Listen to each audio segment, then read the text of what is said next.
మరి ఉంగుటూరు నుంచి వచ్చినటువంటి చెల్లపై గారు.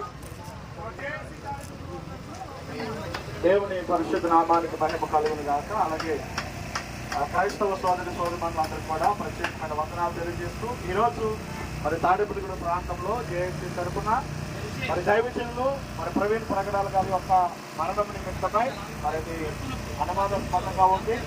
ఆ మరణం ఎలా జరిగింది ఏంటనేది ఎవరికి కూడా తెలియలేదు. ఇప్పటి వరకు పోలీసు వారు కానీ ప్రభుత్వ వారు కానీ తెలియచేయలేదు. దాని గురించి సమగ్రమైనటువంటి విచారణ జరిపించట్లేదు. అనేకమైనటువంటి అనుమానాలు వ్యక్తమవుతున్నాయి.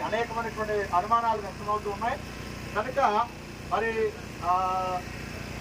ప్రభుత్వాలు అలాగే పోలీసు యంత్రాంగం అందరూ కూడా దీని మీద పూర్తిగా దృష్టి పెట్టి అసలు ఏం జరిగింది, ఎలా జరిగింది అనేది సమగ్ర విచారణ జరిపించి క్రైస్తవుల పక్షంగా న్యాయం చేకూర్చాలని మరి మేమందరూ కూడా ఈ యొక్క దేశీ ద్వారా మేము డిమాండ్ చేస్తూ ఉన్నాము.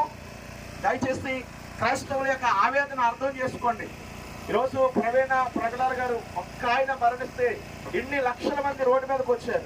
ఇలాంటి సంఘటన మరి ఎక్కడైనా జరిగితే మరి ఇలాంటి పరిస్థితులు ఎక్కడా కూడా ప్రవర్తన కాకుండా మరి ప్రభుత్వాలు వెంటనే చర్య తీసుకుని స్పందించి క్రైస్తవులకు న్యాయం చేయాలని కోరుకుంటున్నాం. క్రైస్తవ